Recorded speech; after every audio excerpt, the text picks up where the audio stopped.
कहानी दिल का राजा और बस्ती की रानी भाग 5।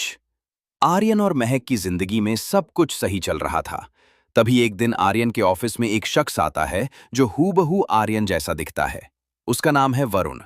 वरुण आर्यन का जुड़वा भाई है जो बचपन में एक मेले में खो गया था। आर्यन भावुक हो जाता है और उसे गले लगा लेता है। वो वरुण को अपने महल में ले आता है। महक खुश तो है, लेकिन उसे वरुण की आंखों में कुछ अजीब लगता है। महक को शक होता है कि वरुण वो नहीं है जो वो होने का दावा कर रहा है। वो वरुण पर नजर रखने के लिए अपने बस्ती वाले जासूस लगा देती है। एक दिन वरुण घर में बैठकर कवियार खा रहा होता है, लेकिन जैसे ही वो महक को देखता है, वो नाटक करने लगता है कि उसे सादा खाना पसंद है। महक: देवर जी, आप तो बड़े सीधे हैं, पर ये बताइए कि आपके हाथ पर ये खंजर का टैटू कब बना? आर्यन के हाथ पर तो ऐसा कुछ नहीं है। वरुण: भाभी, वो तो मैंने जेल में, मेरा मतलब है हॉस्टल में शौक से बनवाया था। छोटा कबीर भी वरुण के पीछे पड़ जाता है। वो वरुण के कमरे में रिमोट कंट्रोल वाली छिपकली छोड़ देता है, जिससे वरुण डर कर बेड पर चढ़ जाता है और अपनी असली गुंडों वाली भाषा में चिल्लाने लगता है। महक को पता चलता है कि वरुण असल में आर्यन का भाई नहीं, बल्कि एक बहरूपिया है, जिसे आर्यन के पुराने दुश्मनों ने भेजा है ताकि वो आर्यन के फिंगरप्रिंट्स और साइन चुराकर उसकी सारी दौलत अपने नाम कर ले। महक ये बात आर्यन को बताती है, लेकिन आर्यन अपने भाई के मोह में अंधा है। वो महक की बात नहीं मानता।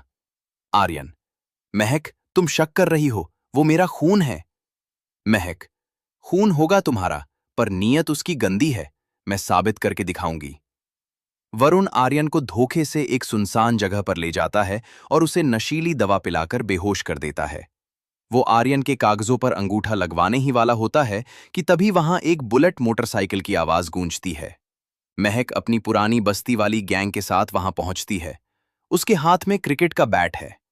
महक: ओए नकली राजकुमार, मेरे पति को हाथ लगाया तो याद रखना, मैं चंडी का रूप भी ले सकती हूं। वरुण के साथ 20 हथियारबंद गुंडे होते हैं। यहां शुरू होता है सबसे बड़ा एक्शन। महक बैट से गुंडों के सिर पर छक्के मारती है। तभी होश में आकर आर्यन अपनी जंजीरें तोड़ता है और वरुण पर टूट पड़ता है। आर्यन: तुमने मेरे जज्बात के साथ खेला, अब मैं तुम्हारी हड्डियां तोड़ूंगा। आर्यन और वरुण के बीच जबरदस्त 1-on-1 फाइट होती है। आर्यन उसे उठाकर एक कांच की टेबल पर पटक देता है। तभी महक पीछे से एक गुंडे को जूडो चॉप मारती है। छोटा कबीर भी अपनी गुलेल से गुंडों की आंखों पर सटीक निशाना लगाता है। पुलिस आती है और नकली वरुण को ले जाती है।